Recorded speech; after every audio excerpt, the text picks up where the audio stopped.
man we the you sola sola oh Ananda oh Ananda oh Ananda oh Ananda Thami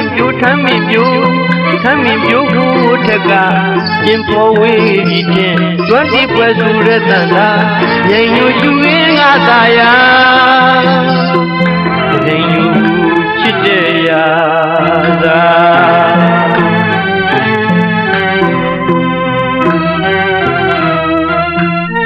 ရင်းတော်ကိုကြည်ရင်လွယ်ကို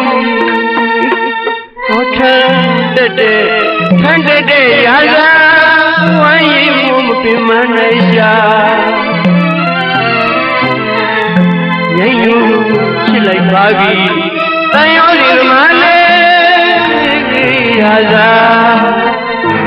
ရိုးရိုးရွှင်ရွှင်တဏီကုန်းကန်းစီတို့ရွာတလေးပါငြိမ်ညူရှုခင်းငါသာယာငြိမ်ညူချစ်တဲ့ရာသာ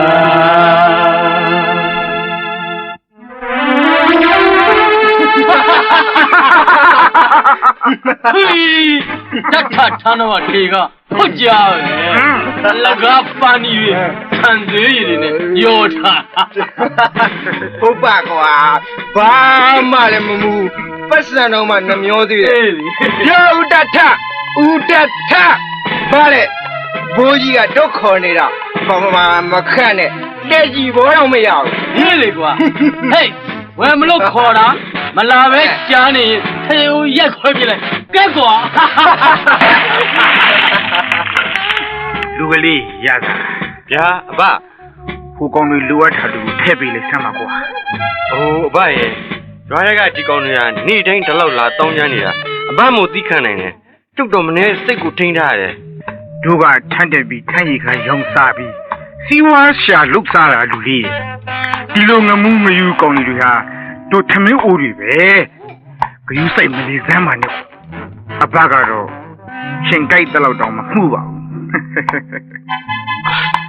ဒီကောင်နေတက်မူးကြီးကြနေတာနောက်ထပ်သိပ်ပေးလို့မဖြစ်တော့ဘူးဗျာဒီမျိုးလောက်ပဲပေးလိုက်မယ်နော်ဗျအေးကောင်းပြီကွာကွာဒီလိုလာချပေးတဲ့ကောင်ကလေနေတုံနဲ့ရှင်မြေတစ်ခါထွက်ပဲကြီးတလေကျလုံနေလိုက်တာရှင်မေမဟုတ်ပါဘူးကွာဒီကောင်ရှင်မေမဟုတ်ပါဘူးသံအောင်စားကြည့်ပါလားအဝတ်စားလည်းစုပ်ပြက်နေမျက်နှာကတလောကလုံးကိုမကြည်နဲ့နေတဲ့ပုံမျိုးနဲ့ကွာအဲ့ဒါဘောကွာအဲ့ဒါဘောမျက်နှာမြေပါရိုက်ချင်ပါစေဆိုတဲ့ယုံမျိုးဟဲ့ကောင်ရလားတမျိုးနဲ့နဲလာကြီးလားကွာဘာလဲတို့ကိုပတ်စံမပေးနိုင်တဲ့ဘိုင်ကောင်တွေလို့လက်ထင်နေတာဟဲ့မေကဟေးအောင်လေမနေ့ကကြံတဲ့အတွေ့မင်းတို့မဆက်သေးဘူးမဟုတ်လားဖိုးကြောင့်ဆက်တာမဆက်တာတို့လို့ထမ်းရချပေးရမှာကမင်းလို့ဒီမှာရစားမင်းလို့ကောင်ကိုတို့ကအဖက်လုပ်ပြီးတော့စကားမပြောချင်ဘူးတို့ရွာတက်ကလူတွေအားလုံးကမင်းမျက်နှာကိုခွေချီးပုံလောက်မှသဘောမထားဘူးကွာနားလေလားမင်းဟာဤသူချင်းပတ်ဒါကြောင့်တို့မြိုင်တို့တရွာလုံးကဝိုင်းပယ်ထားလို့ရွာထဲမှာတောင်းမနေရပဲရွာပြင်ထတော်မှာခွေးလိုဝက်လိုလာနေရတာမဟုတ်လားဟေးကောင်တွေမင်းတို့သာခွေးလိုဝက်လိုတောက်ပြီးစကားရောတိတ်မဲ့ရိုင်းနေရပဲနော်ဘာကွာမင်းကလည်းပါတို့ဟဲ့တော်ချင်ဟမ်လူလေးရတာညာမလို့အဖက်ဒေါသကိုရှည်တမ်းမတင်ရဘူးလို့အဘပြောထားတယ်မဟုတ်လားကဲဖိုးကြောက်တို့လည်းမူပြီးပြန်ကြကွာအဘဘသူနဲ့မှပฏิပက္ခမဖြစ်ချင်ရပါတယ်ဥဒတ်ထရေခမည်းမျက်နှာထောက်လို့ကြီးဘိုးရဲ့ဒီကောင်ကိုခွင့်လွှတ်လိုက်မယ်ကျုပ်တို့ကလက်သီးသိပ်ရနေတာလူမထိုးရရင်ဟောဒီလိုထမ်းရည်အိုးဖြစ်ဖြစ်ထိုးခဲ့ရမှာကျင်နဲ့တဲ့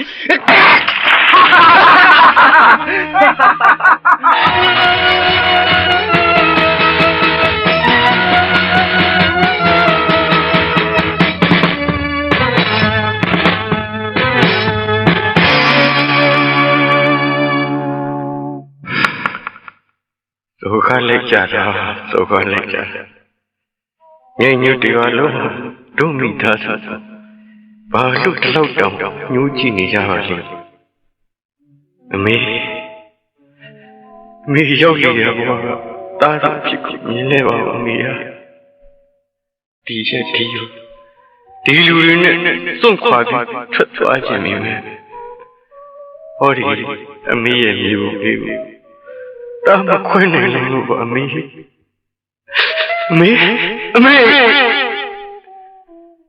ညညရသားတွေပြစ်မှုကြောင့်အမေရေညစ်ခဲ့ရတယ်ပြီးပြီလေ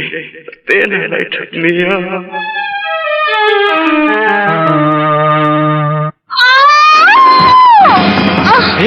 အမေဘာဖြစ်သွားပါလဲဟင်မေဟာချင်းမုံနေလားမွေအမေကိုဟာဒုက္ခပဲအဘဟိုအမေကိုပေါ်တီလို့မြင်လာပါဦးအမေမေတတိထားပါမေရဲ့တာလေးရတာအမေမျက်လုံးကြီးပြလိုက်တာတာရဲ့ဟဲ့မညို့ထွေးဖြစ်မှာဖြစ်ရလေကွယ်အဘဟိုဒီတိုင်းကြည့်နေလို့မဖြစ်ဘူးဗျဆရာကောမဖြစ်မယ်ရွာတွေကဘာမောင်ကတော့ဆေးဝါးနည်းနည်းကုတတ်တာပဲကွယ်ဟုတ်လားဒါဆိုဥပမောင်ဟာနင့်မေတို့အဖေပဲကျိုးရွာထဲသွားပြီးခေါ်မယ်နော်အေးပါတာဘာလဲမေမသွားနဲ့တာရသာမသွားနဲ့ရွာတွေကလူတွေကအမေတို့မိသားစုကိုကိုညီမမဟုတ်ဘူးတာမေရလေသူတို့ဟာအမေတို့ကိုရန်သူတွေလို့သဘောထားနေတာသားလေးရသာမသွားပါနဲ့သားရဲ့မသွားပါနဲ့သားရဲ့တရားလုံးကကျုပ်ကိုဝိုင်းပဲတတ်ချင်ကြပါစီအမေအတွက်စီးစရာခေါ်မှဖြစ်မယ်ရွာကိုအမြန်ရအောင်ပြေးမှ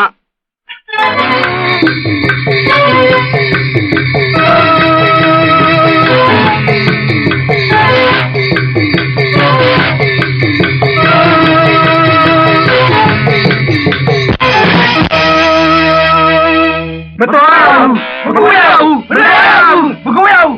ဥပမောင်ခမရရွာရဲ့ရန်သူတွေကိုစိတ်ကူပေးရင်ခမရပါရွာထဲမနေရဘူးဟဲ့ရွာလုံးကဝိုင်းပဲပြင်မယ်ဟုတ်တယ်ဟဲ့အောင်ရတာမင်းတို့ရွာထဲကိုမလာနဲ့ခိုးသွားတာတရွာလုံးကိုတောင်းပန်ပါတယ်ဗျာကျုပ်မေပိုးထီပြီးတတိမေလူမတက်ဖြစ်နေပါပြီဦးလေးပါမောင်လိုက်ပြီးကုပေးပါဗျာကျုပ်ရှိခိုးပါတယ်ဗျာဟဲ့မင်းဖေကြောင့်တို့တရွာလုံးဒုက္ခရောက်လာတာတိထက်ဆိုးတယ်ကွာမင်းတို့မိသားစုဟာတို့ရွာရဲ့မကောင်းဆိုးဝါးကောင်နေမကောင်းသွားသွားအိုးမဟုတ်တာရှင်လူသားအချင်းချင်းဒီလိုရက်ဆက်လို့ဘယ်ဖြစ်ပါမလဲရာဇာဟာသမီးရဲ့ကျေးဇူးရှင်ပါဖေတောင်ကြီးမှာဝါဆိုပန်းကူထွက်တုံးကသမီးကိုပေါက်တော့မဲ့ဆဲမွေကြီးကိုသူ့အချင်းမီရောက်လာပြီးတပ်ပစ်ခဲ့နိုင်လို့သမီးမသေးခဲ့တာအဲ့ဒါအဖေကိုသမီးပြောဘူးသားပဲဖေရဲ့အဖေနားလေပါတယ်သမီးဆေးဆရာဆိုတာရန်သူမိတ်ဆွေမရွေးဘူးကုတင်တယ်ဆိုတာလဲသိတာပဲဒါပေမဲ့တရွာလုံးကသဘောမတူတဲ့ကိစ္စအဖေလူသားကောင်မလုပ်ချင်ဘူးဒါကြောင့်ရာဇအမေကိုအဖေလိုက်မကုနိုင်ဘူးရှင်ဗျာ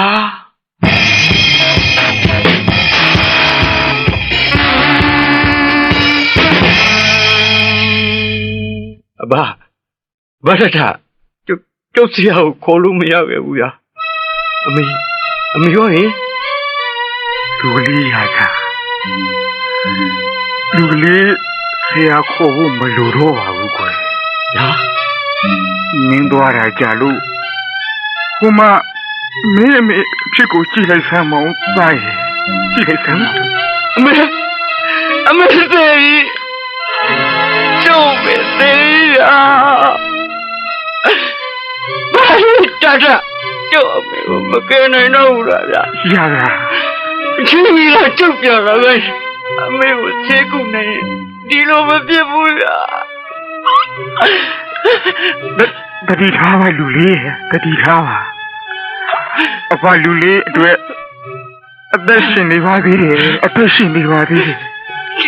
ကျုပ်မကြည့်တော့ဘူးကျ သိတယ်ဘူးရတရားလုံးကျုပ်တို့ပေါ်မှာလောက်ရက်စက်တာ ဝိဘက်ကျမတပည့်လေခံရတာပါလူကလေးတပည့်လေခံရတာ ကျုပ်မိဒီလိုရောက်တည်ရတာဒီမှာလုံးဝကျုပ်မိတောင်မိရှိုးပြမယ်ဒီလိုတရားလုံးကိုမိလောက်လိုက်ပြမယ်ဗျာ လူလေးရစားဒီလိုမမေ့ဘဲဝင်တဲ့ကွယ်ရာဇဝင်အထဆိုးအောင်အစပြန်မပြောပါနဲ့လူကလေးမိစိတ်ကိုတည်ငြိမ်အောင်ထိမ့်ပြီးမိအမေအလောင်းမြင်မြို့တချို့လိုက်ကြပါအောင်ဆိုကွယ်ဘယ်တော့တခုကန်တဘူးပေါ့ကလေးကန်တခု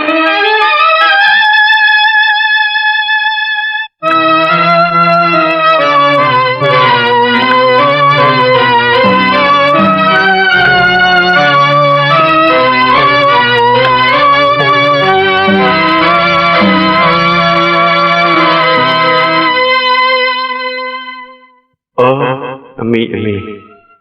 ရှုထွေးလာတဲ့လောကထဲထာဝရထွက်သွားရှာတယ်ညီကြီးထဲမှာအေးအေးဆေးဆေးလေးလျောင်းနေရှာရထင်ပါရဲ့ဒါရီဟာအိမ်မဆုတစ်ခုသာဆိုရင်ဘလောက်ကောင်းနိုင်မလဲအမေရဲ့ခုတော့အမေနဲ့သားဒီဘဝပြန်မတွေ့ရတော့ပေါ့နော် ရှာစား နေမိပါလား ခွင့်လွတ်ပါရစားရဲ့မိမိစိတ်မကောင်းပါဘူးတို့လေးညူတီဝိအတွက်မိမိလေး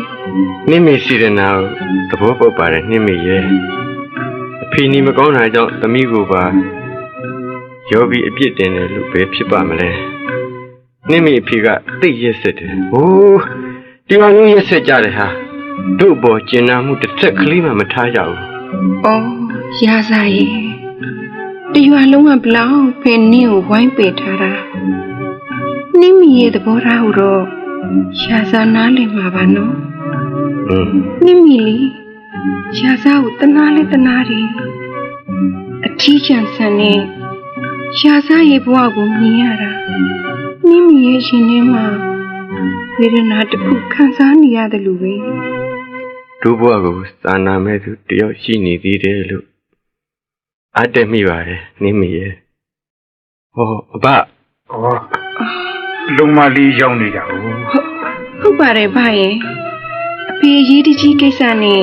ရန်ကုန်ကိုသွားနေလို့ဒီအထဲမှာလွတ်လွတ်လပ်လပ်နဲ့အဖတို့စီကိုလာနိုင်တာပါ အေးကွာသူများအပေါ်လုံမလေးလူတရွာလုံးကသဘောထားရရင်ဘယ်လိုများကောင်းရမလဲခုတော့ကဘာမကြီးဥဒန်းမကြီးအညိုအမုန်းကြီးတွေနဲ့အဲ့လေရာဇဝင်ကလည်းရှိခဲ့ပြီတကူရှိခဲ့တာ အော်အဖရဲ့ဘာဖြစ်လို့များရာဇာတို့သားမီးနဲ့အဖတို့ရဲ့ပုံညင်ညူတီဝါလုံးကအမုန်းကြီးမုန်းနေကြတာလေဆိုတာနင်းမိမသိရဘူးလားယင်ဗျ ဟုတ်တယ်ဗျဒီအကြောင်းကိုကျုပ်သိကျင်နေတာကြားပြီအမေကတော့အဟောင်းကအစ်စ်ပြစ်တယ်ဆိုပြီးဘာမှပြန်မပြောဘူးဟိုအဘပြောပြမယ် ဟုတ်ကဲ့ဗျ ဟောဒီအဘတို့နေတဲ့ထန်တော့ဟာညင်ညူရွာဟောင်းတနေရပေါ့ကွယ် ဟုတ်ကဲ့ အခုနှင်းမေတို့နေတာညင်ညူရွာအသက်ရွှေပြောင်းတည်ထုံထားတဲ့ရွာတစ်ပေါ့ ဟုတ်ကဲ့ဗျ တချင်ကညင်ညူရွာဟောင်းကြီးဟာဒီနေရာမှာအမတန်စီကားတဲ့ရွာကြီးပေါ့ကွယ် ဟုတ်ကဲ့ တိုင်းပြည်မညီမသက်တရားဥပဒေမစိုးမိုးနိုင်သေးပဲသူတလူငါတမင်းနဲ့သုံးချမ်းတဲ့ချိန်ကတုံးမီလောင်တောကြောင်လက်ခမုန်းခတ်ဆိုသလိုကိုယ်နဲ့ကိုဘူးဆွဲမယူရဲတွေကောင်းစားနေကြတော့ ဟုတ်ကဲ့ ဒီနေ့ကြောမှာဘူတီဝဆိုတာအကျော်ကြီးရပေါ့ကွယ် အော် အမိုက်ဆုံးအရန်ကားဆုံးဘူတီဝမိုးကောင်းတုံးကဆိုရင်ပေါ့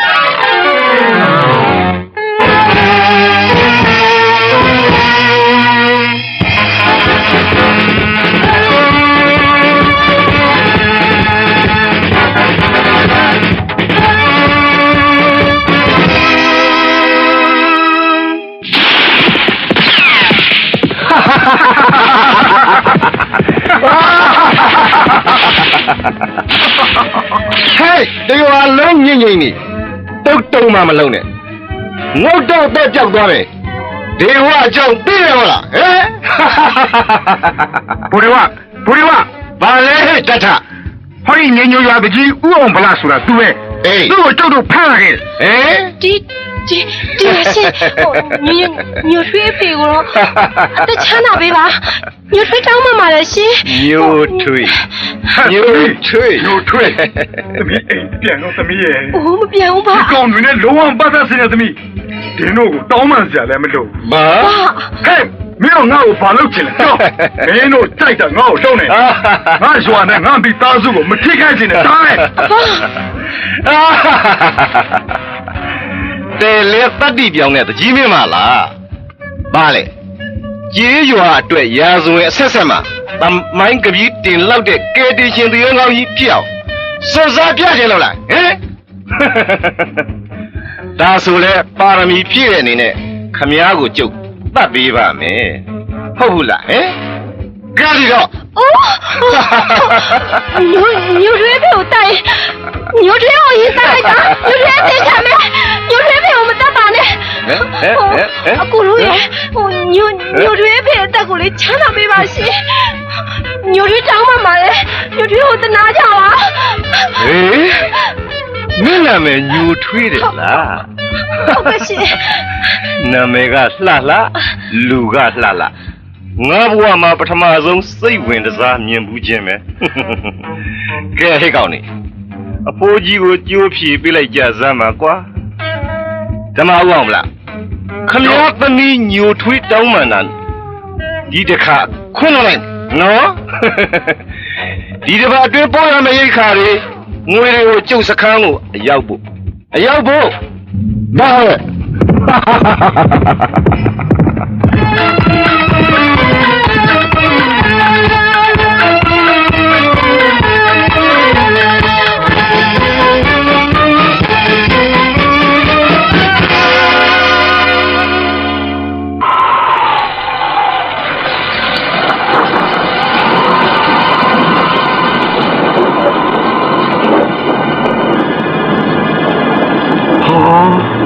ဒုက္ခပါပဲ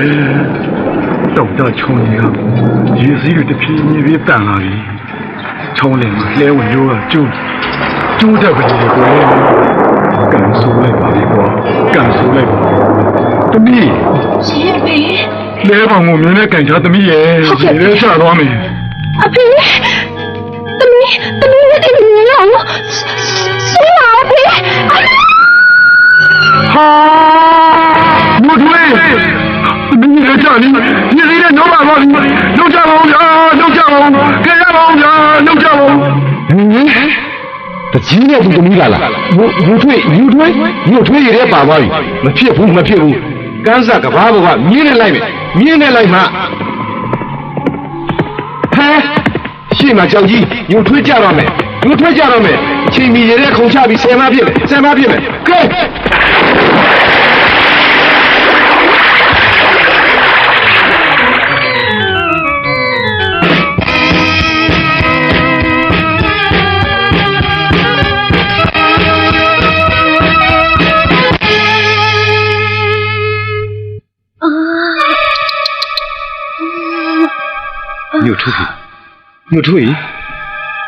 ညိုထွေးသူတတိမိနေရှာတယ်အေးမပေါ့သူ့ရေစိုးအဝတ်စားတွေကိုလဲပြီးထားမှဖြစ်မယ်အိုးညိုထွေးချစ်စရာကောင်းလိုက်တဲ့မိမချိုးလေးပါလား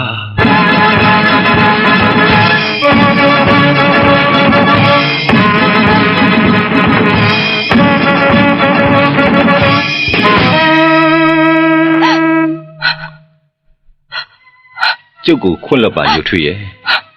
လူစုလူမိတ်မှုရန်ကားစော်ကားတယ်လို့အထင်မလွဲပါနဲ့ညညိုရွာမှာတွေ့စားတွေကဟောဒီကိုဒီဝါကမင်းကိုချစ်ခဲ့တာအဲ့ဒါကြောင့်လဲစိတ်မထိန်နိုင်လို့ခုလိုအိုးတော်ပါရှင်တော်ရှင်တို့လိုလူစုတမျှလူပါ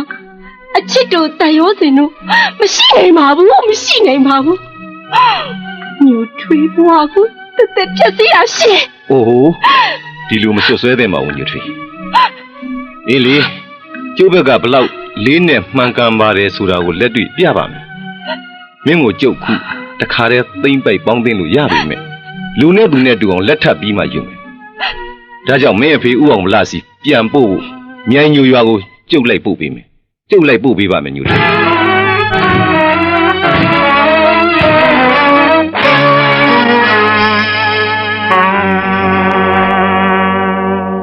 အဲ့ဒါပဲတကြီးခမည်းသမီးဟာကျုပ်စနီးလောင်ဖြစ်သွားပြီလေဒါပေမဲ့ညိုထွေးပေါ်ကျုပ်ထားတဲ့မြစ်တာသက်သေပြခြင်းလို့ခမည်းတို့တရားလုံးကြည်ကြည်နက်နက်နဲ့လူသိရှင်ကြားကျုပ်လက်ထပ်ယူမယ်လို့ဟဲ့ကောင်တဲ့ဝါပြောလေမင်းလိုလူဆိုဓမြနဲ့ငါသမီးကိုဘယ်တော့မတူပါမှတ်တာဘယ်တော့မတူစင်စင်စားစားလည်းပြောပါတကြီးကျုပ်သာရုံမာခြင်းရင်ညိုထွေးကိုခမည်းလက်ထက်ပြန်အပ်เสียမလို့ဒီတော့နောက်တစ်ပတ်ကြာရင်ကျုပ်နဲ့ကျုပ်အဖွဲ့လာခဲ့မယ်မင်္ဂလာကိစ္စအစင်သင့်စီစဉ်ထားပါကဲညိုထွေးကျုပ်သွားမယ်ဟုတ်ကဲ့အေးလာခဲ့ကြမင်္ဂလာကိစ္စတော့မဟုတ်ဘူးမင်းတို့တို့အမင်္ဂလာကိစ္စကိုကောင်းကိုပြန်ထမ်းသွားကြရမယ်ဒီဝါရေအောင်ဗလားကြောင့်ပြရသေးတာပေါ့ကွာပြရသေးတာပေါ့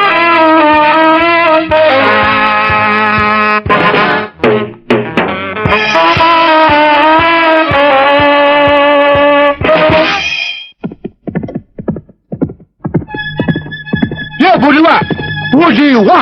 ဘာလဲဟဲ့တထညညူတရွာလုံးအမောင်ချပြီးတိတ်ဆိတ်လို့ပါလားဟမ်အေးအဲ့ဒီကောင်ခမန်းနဲ့တကြီးချင်းကဒီရက်မှာဟုတ်ရဲ့လားဟုတ်တယ်တထဟုတ်တယ်ညိုထွန်းကလက်ထပ်ဖို့ဒီရက်ချင်းထားတာတကြီးပါကလေးကမှလုံနေပါလိမ့်ခေါ်ကြည်စမ်းတထပြောတကြီးကျောက်တော့ဘူဒီဝအဖွဲ့လာပြီဘာအကြောင်းပြန်မလဲပြောပါဝါ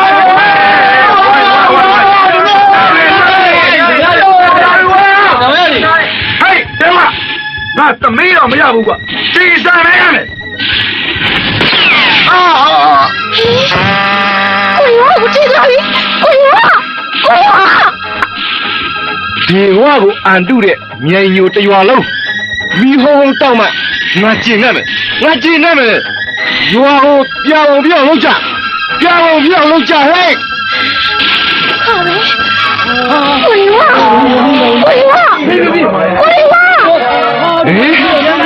ညိုထွေးလာညင်းတော့တက်သွားမယ်ဒီလောက်တုံဖြစ်လာတဲ့တကြီးဖိုးကြီးကဲဝါ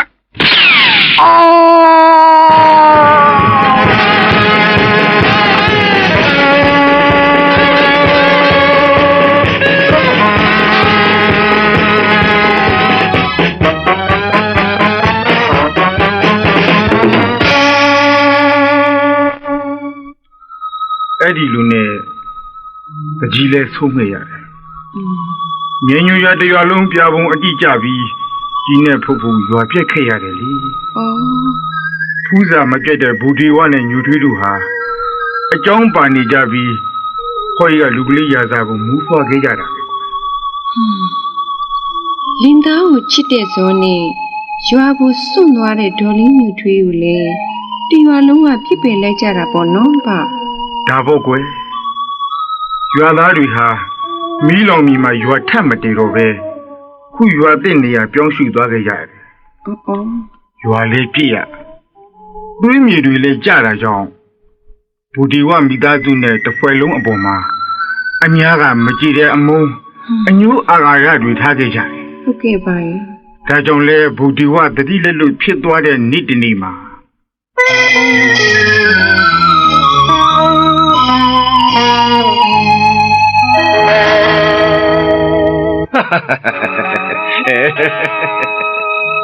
မင်းတို့အင်တော်ကျေရွာသားတွေငါ့ပေါ်သိအလိုက်သိတတ်ကြပါလားဟင်ဟုတ်ကဲ့ခင်ဗျဟုတ်ကဲ့အေးလေဒီဝကိုဘယ်သူမှအန်တုလို့မရဘူးမဟုတ်လားကွာဟင်ဒီဝဒေါသဖြစ်လိုက်ရင်ညံညူရွာလို့ပြာကျသွားမယ်သိကြတယ်နော်ဒီလိုလေကိုတို့တို့တရားလုံးကလေဘိုးတော်ကလည်းဖွဲ့ဘူးအလိုက်သိပြီးသားပါအေးကြောက်လဲကြောက်လေးစားပြီးသားပါခင်ဗျာဒါပေါ်ကွာဒါကြောင့်လေဒီနေ့ဘိုးတော်ကတယောက်တည်းကိုအထူးဖိတ်ကြားပြီးကျွမ်းမွေးဂါရဝပြုရတာပါဟုတ်ကဲ့အေးဒီဝတ္တတိကိုစမ်းနာများလားလို့ပေါ့ကွာဟုတ်ပါဦးခင်ဗျဟုတ်ကဲ့ တယောက်တည်းသွားလာရဲပါမလားလို့မင်းတို့တန်တဲ့ဖြစ်နေပုံရတယ်ဟုတ်လားဟမ် ။အိုးလုံးဝမဆန်းရပါဘူးဗျာ။ယုံပါ။ရော့မီးတော့တလုံးထားချလိုက်ပါဦးနော် သိမ်မူနေပါပြီကွာသိမ်မူနေပါပြီဒါပေမဲ့ရပါတယ်ကိုခံပညာအပြည့်ဝတတ်ထားတဲ့ဒေဝဟာဘလောက်မူမူ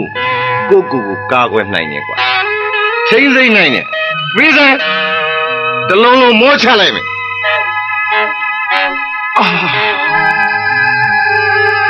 သိပြင်းပါငါရင်နဲ့ပူလိုက်တာကွာပူအမလေး ။တိတ်ပြင်းဆိုစိတ်ထည့်ထားတာကိုဘူဒီဝါရဲ့ ဘာအစိတ်ငါ့ကိုအစိတ်ခတ်တတ်ကြတာဟုတ်လားဟင်အစိတ်ခတ်တတ်ကြတာ တိုက်ဟုတ်ခမည်းဘဝညီဆုံးချုပ်တဲ့နေ့ဟာဒီနေ့ပဲဘူရီဝါရဲ့ အမဒီဝါဟာတေးရမှမကြောက်ဘူးကွာငါနဲ့ငရဲပြီကိုအဖော်လိုက်ကြလိုက်ကြဟဲ့ဟာကွာ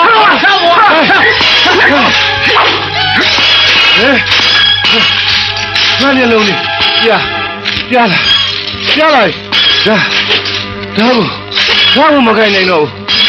ဒါဘူးမကိုင်နိုင်တော့ဘူး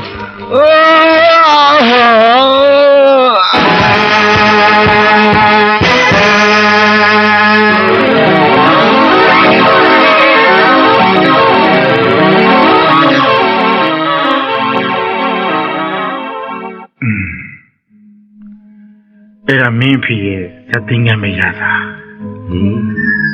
ဟုတ်နိုင်ရမှာစိတ်ထားတဲ့ရန်ကြီးအောင်လူစာတန်းထိုးထားတဲ့နှစ်ကြီးတောင်သားမင်းအဖေနောက်ဆုံးတိုင်ဆုံသွားခဲ့တာပဲ ကျုပ်ဖေကြောင့်တနေ့မီလုံးသွေးရောင်လှမ်းခဲ့တာကို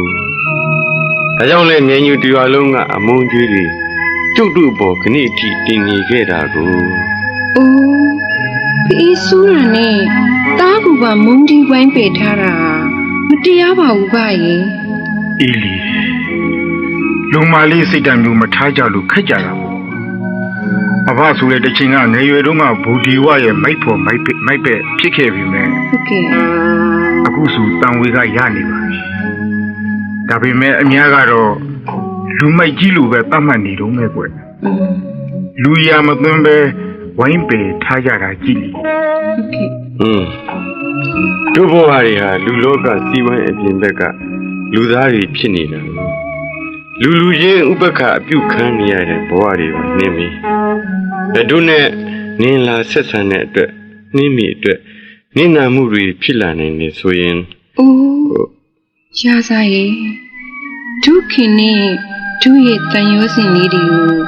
အစိမ်းအောင်ကလကားချဖို့မကြိုးစားပါနဲ့ဟဲ့လူသားဆန်နဲ့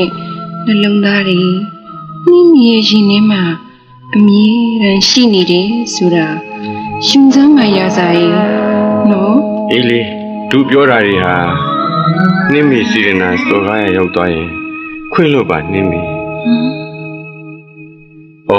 နှင်းမိမင်းရဲ့ခွင့်လို့တဲ့အပြုံးနဲ့ကျင်နာတတ်တဲ့နှလုံးအကြည်လေးတို့နားလည်းခံစားမိပါတယ်ကွာအေးလေချစ်စကားလေးတွေတို့နှလုံးသားကဖွင့်ဟရဲတဲ့တနေ့ကြာရလား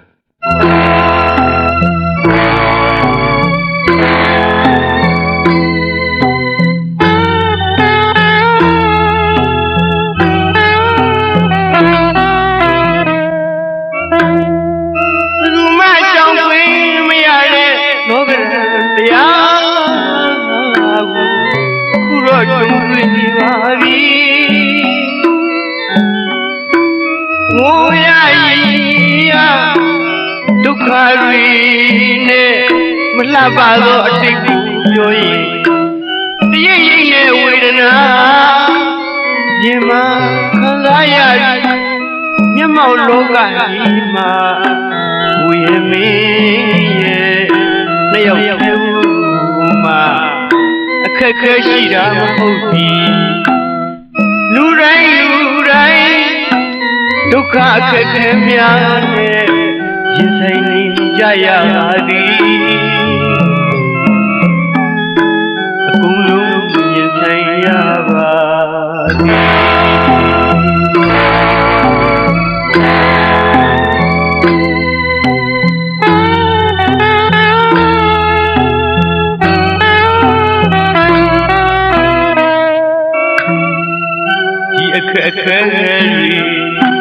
လူမြောက်ဖို့ကြိုးစားရမည်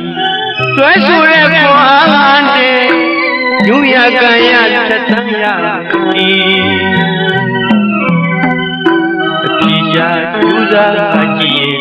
ဒီသွားမှညူငါကြည့်အချစ်ဆုံးရဲ့ကျင်နာတတ်တဲ့မျက်လုံးအကြည့်လေးတွေကိုလေးခံစားမိပါပြီဟိုဆရာကြီးနော်ဟိုရေးမိရေးတော့လေကိုပူကြီးတဲ့ သိချစ်တဲ့နင်းမီအထီးကျန်ရာဇဘဝမှာကျင်နာမဲ့သူတယောက်ရှိသေးလို့ပြောလဲပြောတယ်အားလဲတက်မိပါရဲ့ဒါပေမဲ့နင်းမီအဖေကြီးပြန်ရောက်လို့သူ့အကြောင်းတည်သွားရင်ရော အိုးစိတ်ညစ်စရာတွေကိုကြိုပြီးတော့မတွေးကြည့်မှနေရစားရဲ့မိစင်ကြည့်ပြီးကကြတာပေါ့ ဇက်ကုံလည်းမဟုတ်ဒီစင်လည်းမရှိပဲမင်းသားနဲ့မင်းသမီးထမ်းမင်းအောက်မှာနှစ်ပါးသွားနေကြတာကိုကွာဟေးဒီမှာချက်ကြီးနဲ့ငဒန်း ပါလေကွာ တို့နှစ်ဦးကြားမှာအနှောက်အယှက်မပေးကြပါနဲ့ကွာ အိုးတရွာလုံးကကြည့်မရတဲ့ကောင်ကမြိုင်ညိုသူအချောဆုံးအလှဆုံးကိုမှအရချိုင်တော့လေထိုက်တင်တဲ့ပြည်တော်ကိုမင်းကိုပေးရမှာပေါ့ရာစားရဲ့ထောက်ပါဝိုင်းထောက်ပါဝိုင်းထောက်ပါဝိုင်း ဝိုင်းရကုန်ပြီလောက်ကြပါအောင်တူတူပါပဲအပါရေအပါတတ်ရေးမင်းများလာအပါရေတူကပါပဲရစား စစ်ကူခေါ်ရမလို့ပါဘူးနှင်းမေဒီကောင်တွေတို့သိခံလာတာကြာပြီဒီကောင်မျိုးနှစ်ယောက်မကဘူး20လာခဲ့ပါစီရာဇာမမှုပါဘူး ရာဇာ ဗျာ မင်းကိုအဘပင်ပေးထားတဲ့ကိုယ်ပဲပညာတွေဟာဒီလိုရန်ဖြစ်အနိုင်ယူဖို့မဟုတ်ဘူးကွပညာမှန်တိတ်မင်းအဖေလိုဇက်သိမ်းမလားဖြစ်သွားမယ်မင်းကြိတ်ကြသတိထားပါကြား အဘရဲ့ကျုပ်ကဖျားလုံးလည်းမဟုတ်ဘူးနွားလည်းမဟုတ်တော့သင်္ကိုတို့လိုကြာကြာခေါင်းကိုမခံနိုင်ဘူးဗျာ အေးပေါ့ကွာမင်းကတိုင်းပညာအားကိုနဲ့လူစိုးသားပြီးပြီမရိုင်းပြတော့တို့အကြောင်းကိုတလင်းပြရမှာပေါ့ရာစားရဲ့ဟာဟာဟာ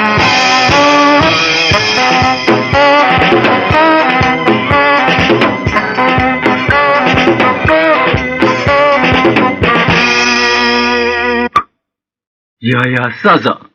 ရာစားလုံးကောင်းမျိုးလူစိုးသားမှသွားဆက်ဆံမလီတမီးရဲ့ အိုးရစမှာဘာပြစ်များရှိလို့လဲဖေရဲ့သူ့ဖေလူစိုးဖြစ်တိုင်းသူကရောလူစိုးလူမိုက်ဖြစ်ရမလားလို့ တော့တိုက်မိတဆိုးမှုအလူလိုက်ခဲ့တာအမိုက်မစော်ကားနဲ့မြို့ကဧည့်သည်တွေပါလာလို့ငါဒေါသကိုမနှဲချုပ်ထွက်ရတယ်မိနှင်းမိရဲ့ဩဧည့်သည်တွေဗျာအားနာစရာကောင်းလိုက်တာ ရပါတယ်ဥပမောင်ရေရပါတယ်ဥသာဆန္ဒရှိရင်အဲ့ဒီရာဇာဆိုတဲ့ကောင်ကျွန်တော်တို့ကသုံးပါတော့ပေးလိုက်ချင်နေပါလေ ဒီကောက်အဖေကရာဇဝင်လူဆိုးကြီး ဟုတ် ကွ ပါ မောက်ကျော်သူရရဲ့ဒါကြောင့်တရွာလုံးကဒင်းတို့ကိုဝိုင်းပယ်ထားတာ ကျွန်တော်တို့ ਨੇ တပွဲတက်လန့်လောက်တွေ့လိုက်ချင်စမ်းပါဘူးရေကျုပ်တပည့်တွေကဂျီရိုကရာတီအသိကြတယ်ဘာမှမပူနော် မှတ်လောက်သားလောက်ဆုံးမပေးတော့မှဆရာကိုကျော်သူရရဲ့ ရပါ ကျုပ်တို့တော့ဒီကောက်လက်ချက်နဲ့ထမင်း2ရက်လောက်စားလို့မရဘူးဖြစ်သွားတယ်အဲဒါနဲ့ဟိုဆရာကိုကျော်သူရတို့ကကျုပ်တို့မြိုင်လူရွာကိုအလဲတက်တယ်ပဲလားယင် ဟုတ်တယ်ဖူးချေရ ခင်ဗျာ ဟိုမင်းတို့မြန်ရင်ကနောက်ခံထားတဲ့ညညူတောင်မာကြီးပေါ်တက်ပြီးတို့တော့ဖြစ်ထွက်ချင်တာနဲ့ဦးလေးဥပမောင်အာကူပြီးလိုက်လာခဲ့တာကဲဖူးချေ ခင်ဗျာ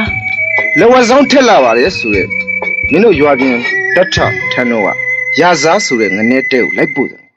အိုးဒီလိုပွဲကြီးပွဲကောင်းမျိုးကိုဖိုးချက်တို့ကစောင့်နေတာဗျကဲလာသွားကြစို့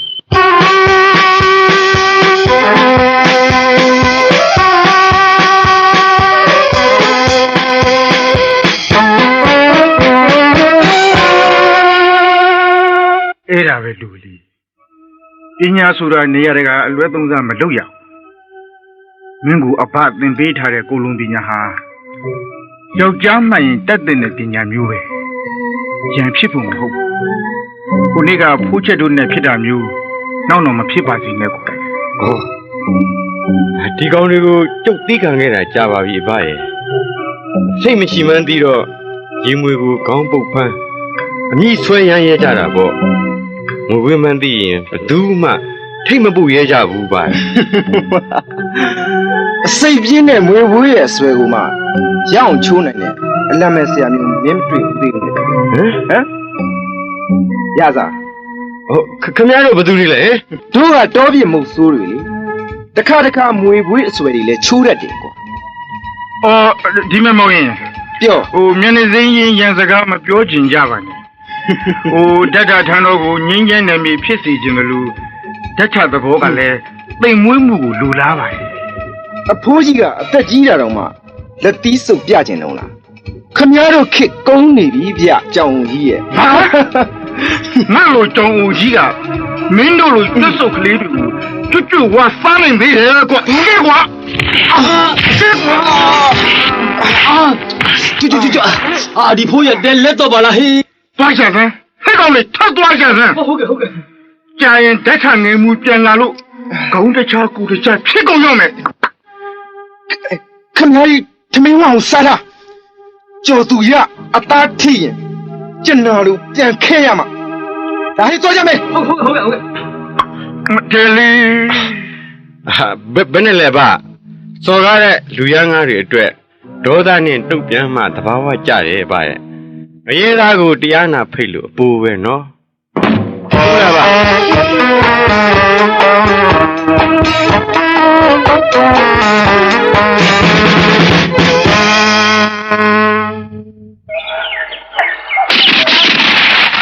ဟေးကြီးစံအရမ်းမဖြုံးနဲ့တောကောင်မရရဲ့နေပါစေတို့အဓိကယူရချက်ကတော့တောပြစ်တက်တက်မဟုတ်ဘူးကဲဥပမာ ပြောမောင်ကျော်သူရည် ခမည်းပြောတဲ့နေရာရောက်လို့ ရောက်လူမိပါပြီကိုယ် အခုကျုပ်တို့တောင်တောနဲ့ထဲတိတ်ရောက်နေပြီဗျ ရှေ့ကတောင်ကပပြတ်ကိုကြောပြီးရှိုးတစ်ခုပြတ်ကိုရောက်ရင်ရောက်ပါပြီ တေးကြရဲ့လားဗျ တေးကြတာ ဒီ ပေါ့ လောက်ခေါင်းတဲ့နေရာမှာခမည်းတယောက်တည်းရောက်ပြီလို့ကြောက်စင်းရောတတ်ထုတိုက်တွေ့ခဲ့တယ်ဆိုတာဟုတ်မှာဟုတ်ရဲ့ ယူမမောင်ကျော်သူရည်ဦးဒီနေရာကိုဆေးဖော်ဖို့ဆေးမြစ်ရှာထွက်ခဲ့ခြင်းကတွေ့ခဲ့တာပါဘဟုတုတအတွေ့အကြုံရှိခဲ့ဘူးလို့လေရွှေထွက်တဲ့ရွှေကြောမှန်းရိပ်မိတာပါဒါပဲနော်ခုလိုမောင်ရင်တို့နဲ့လျှို့ဝဲကြံစီတာအောင်မြင်ရင်သစ္စာရှိကြပါလေခုအတွက် ဒီကိစ္စအတွက်စိတ်ချပါဦးရေစိတ်ချပါဦးအတွက်အကျိုးခံစား권တော့ပေးပါမယ်ဒီလိုရစေခြင်းလို့လေဦးကိုတက်ဆိုင်ရာအကြောင်းမကြားနဲ့ကျွန်တော်တို့နဲ့ပေါင်းပါလို့ဖိတ်ခေါ်ခဲ့တာပေါ့နှုတ်တော်လုံးပါစေဦးရေဘသူမှမသိစေပါ ကျုပ်သမီးတောင်ဒီကိစ္စမရိပ်မိစေရဘူး အေးကောင်း ဒါတော့စိတ်ချကဲကျုပ်တို့ခရီးဆက်ကြရအောင်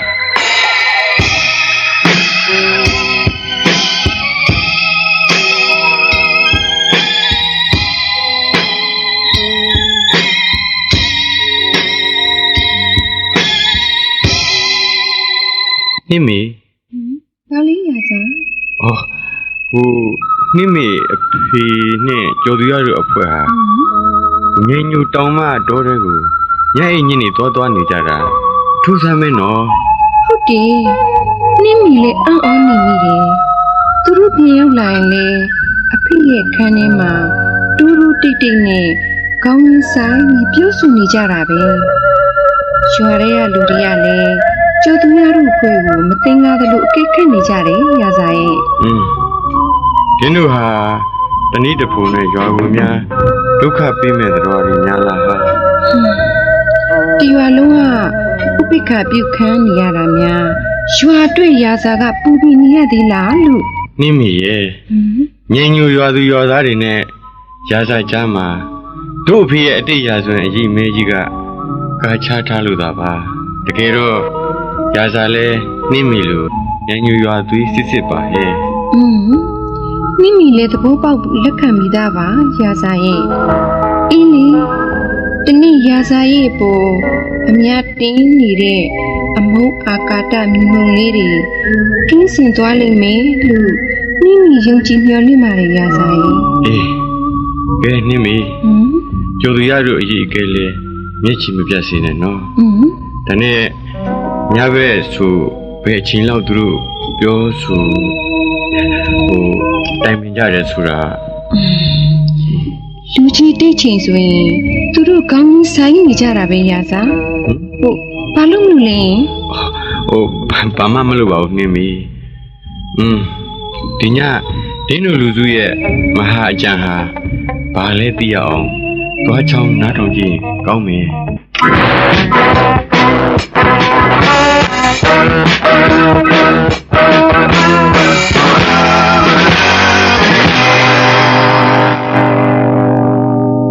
ကဲဥပမောင်ဒီအချိန်နေရောက်မှာတော့တယောက်ကိုတယောက်ယုံကြည်သင့်ပါပြီဒါကြောင့်မလိုအပ်တော့တဲ့အထောက်ထားဓာတ်ပုံကြီးမြေပုံတွေကိုမီးရှို့လိုက်ရအောင် မဖြစ်သေးဘူးလေမောင်ကျော်သူရရဲ့ဒီအထောက်ထားတွေကျုပ်သိမ်းထားမှကြောက်တွေ့ခိုင်းလို့မယ်ရသည်နဲ့အကျိုးခံစားခွင့်တစ်ဝက်ကိုမောင်ရင်တို့ကမပေးရင်ကျုပ်သက်ဆိုင်ရာဟိုရွှေကြောကြီးရှိတဲ့နေရာတရင်ပို့ရမှာပဲ ဦးကတိတ်ကောင်းပါလားဟိုကျုပ်တို့အောင်မြင်မှုကြီးကနေနေရရမှာဘူးအချင်းချင်းညီညွတ်မှဖြစ်မှာ အိုးကိုဟာကျူးကိုတို့ကိုတောင်မယုံရတဲ့တာရကတွေရှိတယ်မောင်ရင်ဒီရွှေကြောကြီးဟာ ဟာတော်ပါဦးရေခမည်းပါစိတ်ကြီးကဒီရွှေကြောကြီးနဲ့ခဏခဏထဲ့မပြောပါနဲ့ညဘက်ဆိုရင်ခမည်းအိတ်တာတိတ်လုံးလုံးမဟုတ်ဘူး ဒင်းတို့ချင်းချင်းကျင်းတဲ့ပုံမရကြဘူးကျော်သူရမျက်လုံးတွေကြည့်ရတာလောဘရဲ့မဲ့တွေနဲ့ကောက်ချက်မှုတွေအပြည့်ပါလားငါရှိအမောင်ကြီးကတမင်းနဲ့တလှုပ်လှုပ်နဲ့ချောင်းနေတာဘယ်သူပါလဲ လမ်းလိုက်ကြကွာမင်းပဲသူလေငါတန်းကကြားလာပြောတာ အားလုံးကြားတယ်ငါရတာပါငါတန်းငင်းနေသူတို့ကြားသွားရင်ဒီကောင်တွေအကြံငါသိချင်လို့ငါတန်းနားထောင်စမ်း ကဲဦးရမောင်ခမည်းသဘောပဲလေဦးရမယ်အကျိုးခံစားခွင့်အတိုင်းတော့ဦးတွက်မိမှာပေါ့လေဒီနေ့ကစပြီးတော့ဦးတို့တားဖာဗမာပြည်မှာတော့မီလီယံနာစီးဝင်ဖြစ်သွားပြီပေါ့စုစုပေါင်း30လောက်တက်မဲ့တတ်ထုတိုက်ကြီးဆို အေးငါအတွက်ဆယ်ရင်းရတိုက်တာဘောကွာ ရရမှာပေါ့ဗျာရရမှာပေါ့ဦးက10သိန်းပိုင်ဆိုင်သူတတိလောင်ကြီးဖြစ်နေပြီကိုဟမ်ဆယ်သိန်းနဲ့ပွားတာပဲ ဟေးကောင်ကြားသွားပြီဒုက္ခပဲအိုး ခုမှလူဟာဖမ်းရလားဟဲ့ဘယ်လိုဖမ်းရလားဟိုင်ပါ ဟေးငါမင်းလောင်ပြီငါခုခံထားမယ်ဒီကိလီ ဒီမှာညာစားရဲ့ လာကြစမ်းကွာဟာမဖြစ်ဘူးဒီမေ လိုက်ကြရဲ့ရှောင်းကြီးမှာဒီခါလေးမဖြစ်ဘူး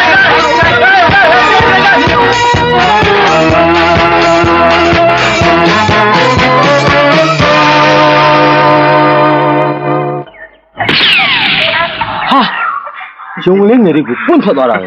ဆရာကိုကျော်သူရပြစ်ချက်ကတိတ်တည်ကြတာပဲ အေးကျော်သူရဟာမပိုင်ရင်ဘာမှမလုပ်ဘူးပါဖိုးချေရ ဟုတ်ကဲ့ ကဲမင်းတို့ငါအကြံတစ်ခုထုတ်ပြောမယ် ပြောသမား တို့တွေ့ထားတဲ့30တန်ရတနာတိုက်ကြီးအတွက်ဥပမောင်ကိုတဝက်ခွဲမပေးရအောင်တစ်ချက်ခုနှစ်ချက်ပြတ်တို့အပေါ်မှာအာယုံစိုက်နေတယ်ညံညိုတွေ့ရလုံးကလည်းအာယုံပြောင်းသွားအောင်ငါစီမံချက်တစ်ခုချထားတယ်ကွာ ဟုတ်ကဲ့ဆရာခန့်ရင်ကျွန်တော်တို့အားလုံးလုပ်ပေးပါမယ်အစင်းနဲ့မှာပဲ အေးဒီကိစ္စကိုအုံနောက်သုံးရမယ်ကွာ ဟုတ်ကဲ့ ဒီညတရွာလုံးလှုပ်လှုပ်ရှားရှားနဲ့စိတ်ဝင်စားနေကြတာဘာလဲသိလား ပြောပါဆရာ ဒါခုလိုသတင်းလာရောက်တိုင်းတောရွာတွေမှာမီးဘုံမြန်လှုပ်ပွဲလုပ်ကြတယ်ကွာ ဟုတ်တယ်ဆရာဟုတ်တယ်ရွာလေကောင်မလေးမိဘမြန်ကြီးစင်ထားတာကျွန်တော်တွေ့ခဲ့ရတယ်ဆရာအဲ့ဒါဘာလို့မလို့လဲ နားထောင်ကြမီးဘုံမြန်ကိုလူတွေဟာအပျော်လိုက်ကောက်ကြလေ ဟုတ်ကဲ့ တို့ဟာမီးဘုံမြန်ရတဲ့သူတွေအတွက်ဘောက်ဆူးချတဲ့အနေနဲ့အရက်ပုံးတစ်ပုံးနဲ့ကြက်ကြော်တို့တစ်ထုပ်ဆွဲပေးလိုက်မယ် ဟုတ်ကဲ့ဆို အဲ့ဒီအရက်ပုံးဟာဓာတ်စီပုံးကွာကြက်ကြော်ထဲမှာလဲချင်းကြိုက်ပုံးနဲ့စနစ်တန်နေထည့်ထားလိုက်မီးဘုံမြန်တက်ပြီးမကြခင်မှာရွာပေါ်မှာပဲပောက်ကွဲလိမ့်မယ်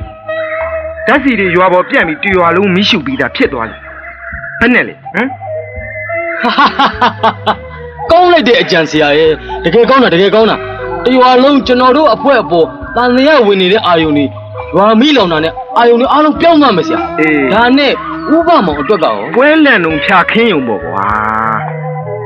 ရွာမီးလောင်လုံးဥပမောင်ကိုဖြောင်းဟုတ်ကဲ့ဒီပုံနဲ့ထည့်လိုက်ရင်လက်တယ်ပြောက်သွားပြီပေါ့ကွာလာရွာထဲသွားကြမယ်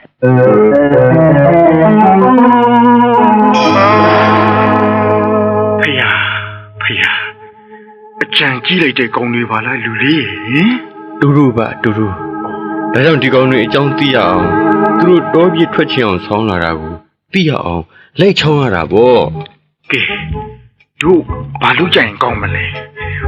မြန်ညူရွာနဲ့ဥပမောင်ကိုအချိန်မီကိုင်နေမှုကအရေးကြီးတယ်လူလေးရစား ဟုတ်ကဲ့ပါကျုပ်ညံညူရွာမပျက်စီးအောင်ကာကွယ်မယ်ပါအဖေကြောင့်ရွာပျက်စီးခဲ့ရတာရာဇဝင်ကြီးပြန်ဆက်တဲ့အနေနဲ့ကျုပ်ဒီရွာကိုအသက်ပေးကာကွယ်မယ်ဒီတော့အဘကဥပမောင်ကိုလောက်ကြမဲ့ရန်ကလွတ်အောင်အချိန်မီသွားကာကွယ်ပါကျုပ်ကရွာလည်းမိဖို့မြန်စီအမြန်ရောက်အောင်သွားပြီးကောင်းငင်မတက်နိုင်အောင်တားထားမှဖြစ်မယ် ကဲအချိန်မီလိုက်ကြစို့ကွယ်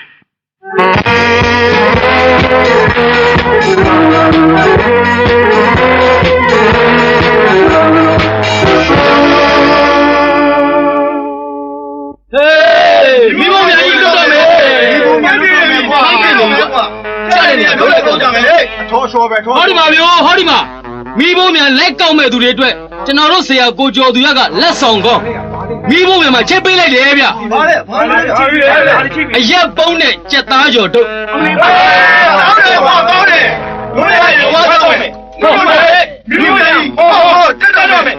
အားလုံးနေရအောင်ဗျာအဲ့ဒီရဘုံကိုဖြုတ်ပြချင်ပါဖြုတ်ကြလိုက်ပါဓာစီဘုံကြီးရွာမီးလောင်လိုက်မယ်ဟဲ့ကောင်မင်းဘာဝင်ရှုပ်တာလဲ အောင်မရစားမင်းတို့တရားလုံးပြောရွှေနေတာဒါနောက်ဆက်တယ်ဝိုင်းချကွာ မဟုတ်ဘူးကြောက်ပြောရနာတော့ဟဲ့ကောင်ဖိုးချက်ဘာလို့မအဲ့ဒီလက်ဒီမောထုံးနေဓာစီဘုံပြန်ဖြုတ်ပြောမရတဲ့ကောင်ကဲကွာ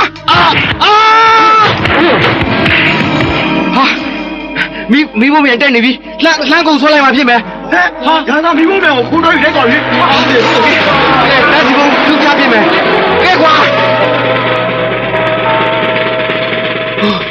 ရွာတော့မီးမလောင်နိုင်တော့ဘူးလက်ပြဘုံကြံနေတယ်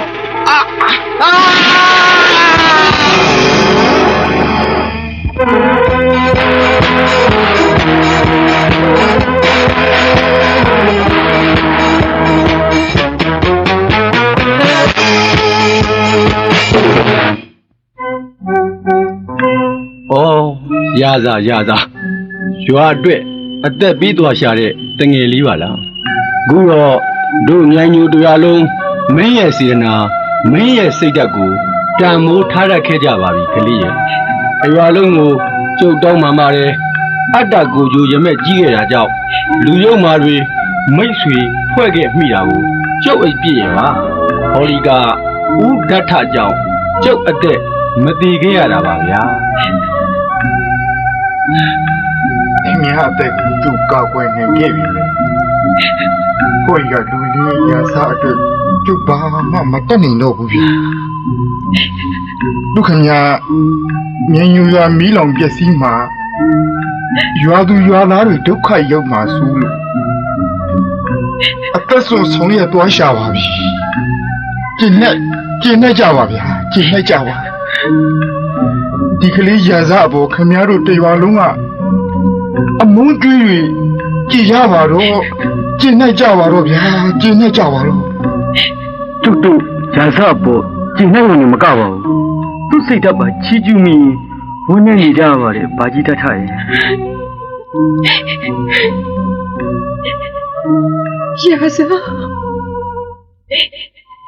ရစားရေခုတော့ညင်ညတေးဝလုံးဝရစားရဲ့ပေါ်တန်နေရအာဂါတရမှုနီကိစင်ကကြပါမောင်ရွာရဲ့အချစ်ရွာရဲ့မြတ်တာတွေရစားနေတွေ့လိုက်ရရင်အလောင်းမြောင်ဝဲတာရှာမလို့ အသေးနဲ့လေးပြောင်းစပါမင်းတို့ရမယ်ထင်ပါပြောင်းစအောင်ကြည့်ရပါပြောစားရဲ့ညညကိုချစ်တယ်ရစားညညကိုချစ်တယ်ရစား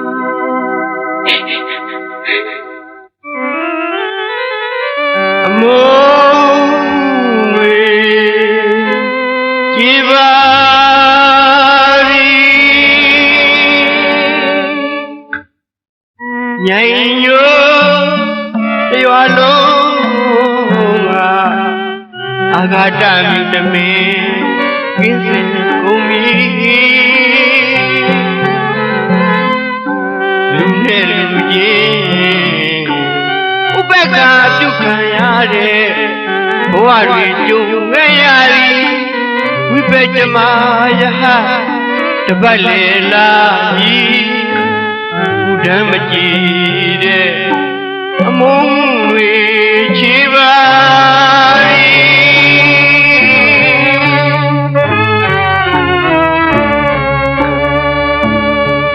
ရာရာ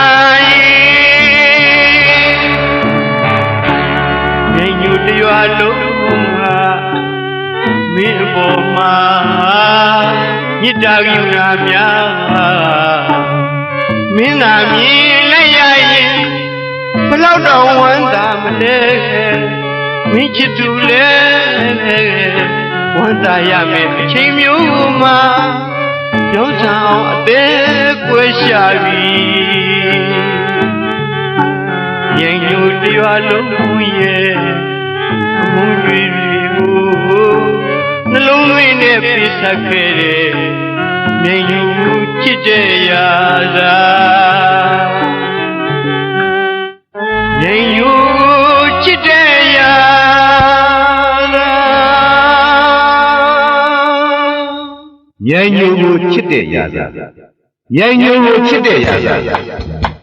ကျွန်တော်ဂီတစာဆိုကုမောင်ဝင်းပင်ကိုရေးလက်ရာဘုတ်ဖြစ်တယ်မြိုင်ညိုကိုချစ်တဲ့ရာသာဆိုတဲ့ဒီဇလန်းမှာပါဝင်လှူရှားပြုတ်ဆောင်ထားကြတဲ့ဂီတရုပ်ရှင်အမှုပညာရှင်များကတော့ပြည်သူ့အဆိုကျော်ဟင်္ဒရာထွန်းရင်အကယ်ဒမီတင်တင်တို့ကအဓိကပါဝင်လှူရှားထားကြပြီးဂီတစာဆိုကုမောင်ဝင်းရဲ့မာကံအင်အားစုများဖြစ်ကြတဲ့မောင်မောင်ချစ်ဦးကံဝင်းထွန်းတင့်နိုင်ဝင်းမြတ်မြတ်ဆန်းဒနုလူမင်းချမ်းမြေတို့ကအားပြည့်ကူညီထားကြပါတယ်ဂီတမှုစန္ဒာဦးကိုတန်းဖိနဲ့သူ့အဖွဲ့အတန်ဖန်းဦးခင်ဦးဒီဇလန်းကိုမင်္ဂလာစိတ်ပြေးတံတွင်အမှတ်ဖို့ကျုံကြီးလန်းနဲ့24လမ်းတောက်ရန်ကုန်မြို့ကဒီလုံးလူပိုင်ကြန့်ကြည်လိုက်ပါကြောင်းချစ်တော်တရှင်ပေါင်းလို့များ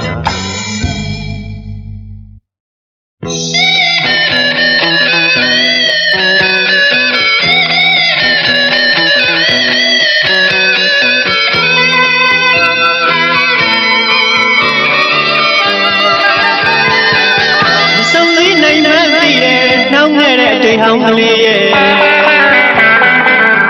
ငကိုလူပြောခဲ့တော့ငါငွေတောင်ရန်ဒီကန်းဆက်မှာတွမ်းစရာဆုံးဝေလာဝေးသိချစ်တဲ့သူဆိုပြန်သေးတဲငွေတောင်ပေါ်သူဆော့ပြေးမမေ့နိုင်တရားစာတို့လေကတိကလေးငါတို့တို့လေးချစ်တဲ့သူရာရေးအသက်ရဲ့ချစ်တဲ့တဲမောင်ကိုမှချစ်ဆုံးတယ်ရမဆုံးရှင်ပြုံးလျက်ပါတက်လောက်ချစ်ကြကိုလိုမှဘဝပြေခဏလေးခိုင်မှတယောက်နဲ့တယောက်မျောလင်းခွဲကွာ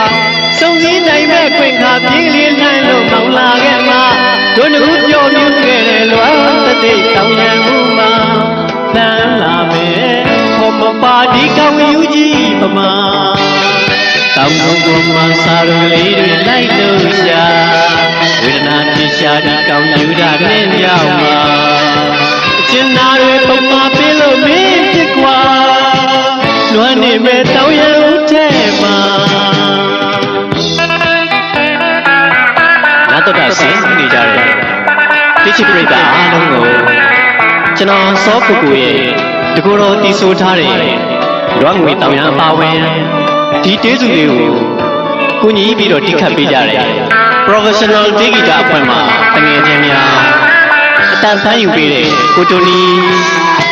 တန်ဆင်စာသားများကိုရှာဖွေရေးဆက်ပေးကြတဲ့စောပွဲမှုအောင်ញ្ញတဲ့ဝေလင်းတော်မီကြည်သိန်းချစ်သိန်းနဲ့တပြေလုံးမူပိုင်ဖြန့်ချီပေးတဲ့မင်္ဂလာစိန်တေးတန်တွေမှာမိတ်ဆွေအားလုံးကိုဒီတေးစုလေးနဲ့ဂါရဝပြုလိုက်ပါရစေခင်ဗျာ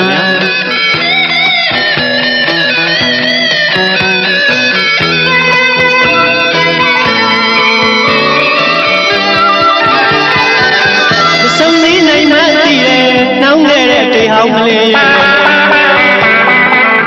ငကိုလူပြောခဲ့တော့ငါငွေတောင်ရဒီကန်းဆက်မှာလွမ်းပြဆုံးဝေလာဝဲသိချစ်တဲ့လူဆိုပြန်တယ်တဲငွေတောင်ပေါ်သူဆော့ပြေးမမေ့နိုင်နေရစာလို့လေတပီးအလင်းငါတို့လို့လေချစ်တဲ့သူကရေးအသက်ရဲ့ချစ်တဲ့ဘယ်မောင်လို့မှချစ်ဆုံးလေကြမဆုံးရှင်ပြုံးရဲ့ပါတက်လောက်ချစ်ကြကိုတို့မှဘဝပြခဏလေးခိုက်မှတယောက်နဲ့တယောက်မမျောလင်းခွဲကွာစုံစည်းနိုင်မဲ့ခွင့်ခါပြီးလေးတန်းလို့ကောင်းလာရဲ့မှာဂျိုးလူပြောမြူးရဲ့နွားတတိတောင်ရဦးမှာလမ်းလာမယ်ဟောပပါဒီကောင်းယူကြီးပမာ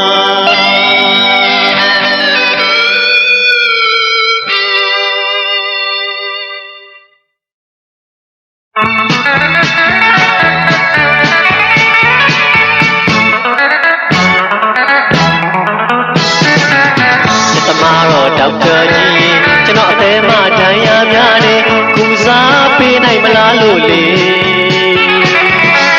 ညဆိုကျွန်တော်လေးမလိမ့်နိုင်ဝမ်းနေတာရင်မများနေစမ်းသပ်ကြည့်ပေါ်ဒေါက်တာကြီးတဲ့တမနာရမချီပြီးလွမ်းရကြကျင်နာခင်းနေသူမရှိတဲ့နောက်ပိုင်းပေါ်လေစံတကပြေရှာကြည့်လေနှလုံးသားမှာဒဏ်ရာပြင်းနေစံတကြည့်ပေါ်ဒေါက်တာရဲ့ဝေခဲ့ရရဲ့ရှိအတော်ကြနေချစ်ဟောင်းနဲ့ဝေခဲ့ပြီလို့အသေးတန်ရာများနေကုစားပေးနိုင်မလားကုစားပေးနိုင်မလားစဉ်းစားပါဒေါက်တာရဲ့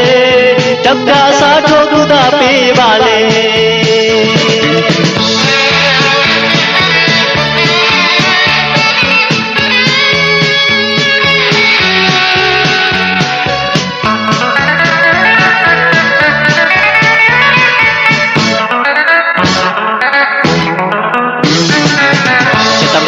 ဒေါက်တာကြီးကျွန်တော်အသေးမှဒဏ်ရာများတယ်ကုစားပေးနိုင်မလားလို့လေ